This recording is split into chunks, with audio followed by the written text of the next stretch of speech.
to work na ako. Pero sa bahay lang naman. Kaya lunchtime muna. Itong aking rice, nilagay ko lang siya sa microwave. Ay, ang init. Yan. And then, ang iulam ko sa aking rice ay ano ba yan? Ginamos na bagoong na social na bagoong. At saka tuna. Nasa can. Yan yung lunch ko. So, lalagay ka lang kayo dyan. So, yung rice. Ang init. Okay, so, yan yung rice. And then, ang aking tuna. Ito niyo ba?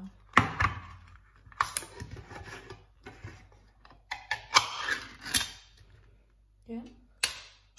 Lagay ko lang yung dyan. At konting sebaw.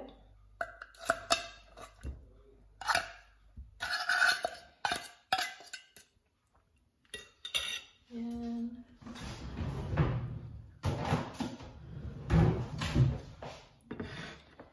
At ang aking sosyal na bagoong.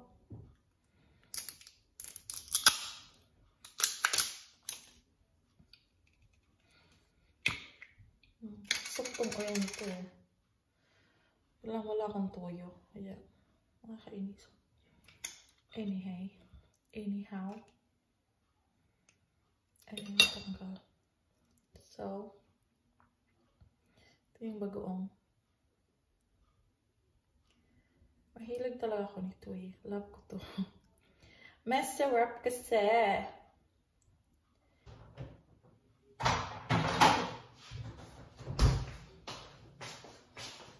Guys, dito ako magla-lunch sa labas kasi mainit. Ang ganda ng araw. Ayoko naman anuhin. Ayoko naman sayangin. Kasi minsan lang to. Kaya, diba? Mukbang sa labas ng bahay. O, saan pa kayo? Kain tayo, guys. Ginamos at tuna na nasa can.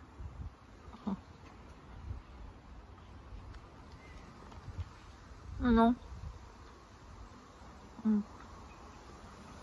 Masarap siya.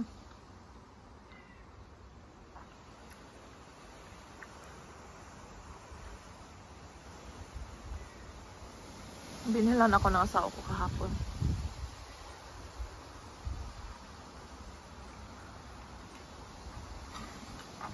Kasi alam niya na paborito ko ang bagoong.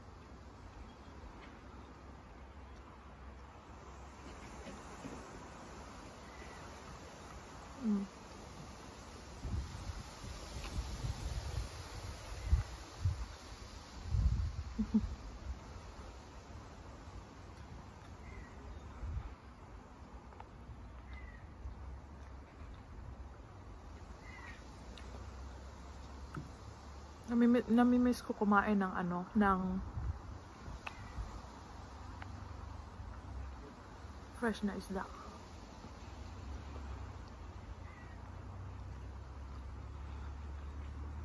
Ito na lang bagoong.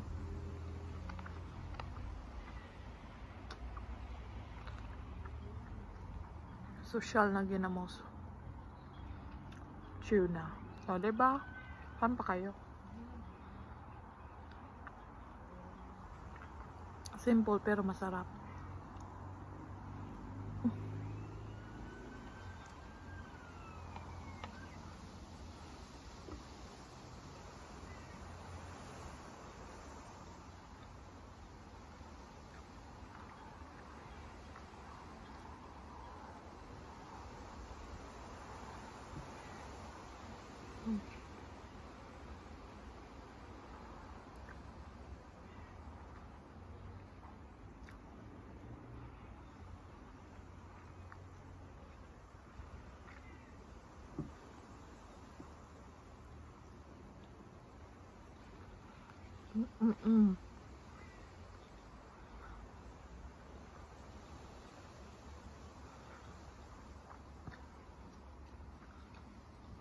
Saka yung tuna, tingnan yung chunk niya.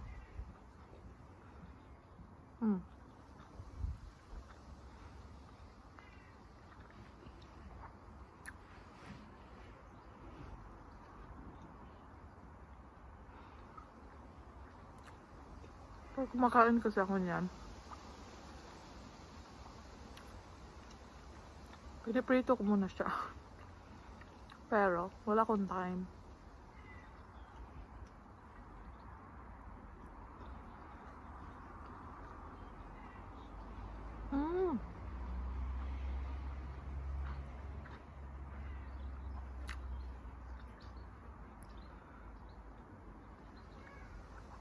Ang sarap nilang i-partner ha. Yung dalawa.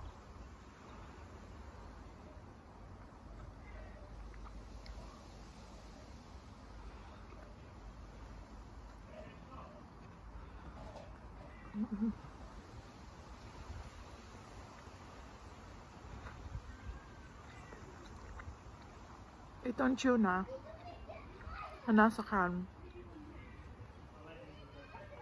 yung lasa niya parang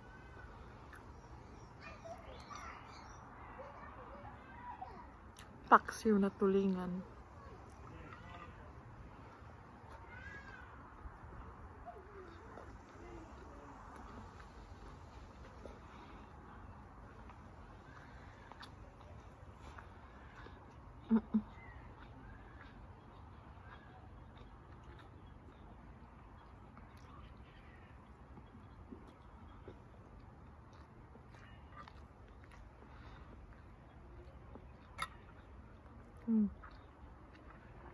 Sa Bisaya, inon-on tulingan.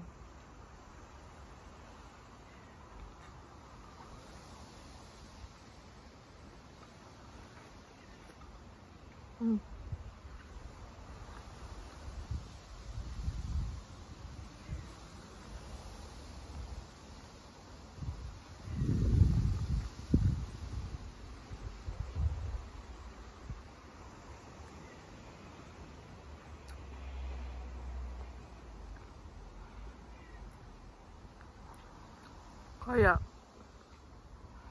kahit na ano man ang pagkain, grateful tayo kasi may kinakain tayo.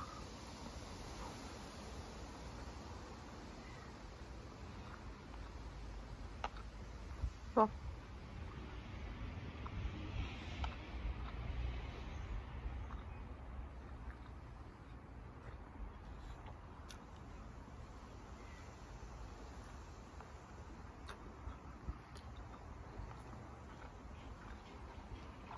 masosyal man yan o mahindi,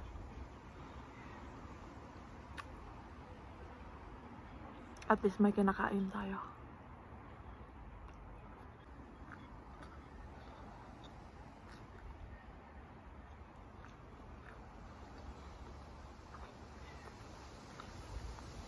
Kaya, sa susunod na kakain kayo ng mga dilata, huwag nyo sabihin na dilata lang. Kasi,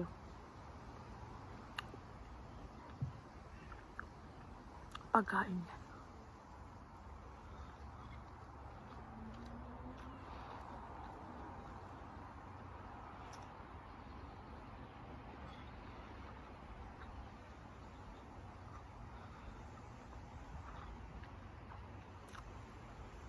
O yung noodles.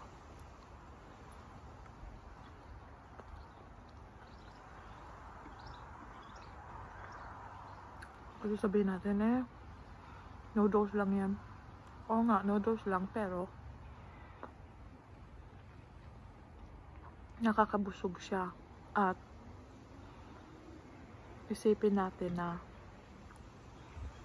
maraming tao na para sa kanila yung noodles precious na yun.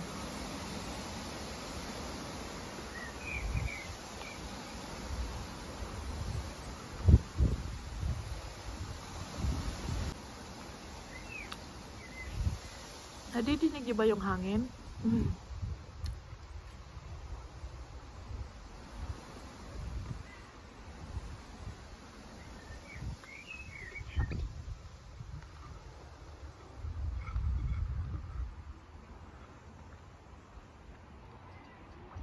May ganito sa atin, di ba?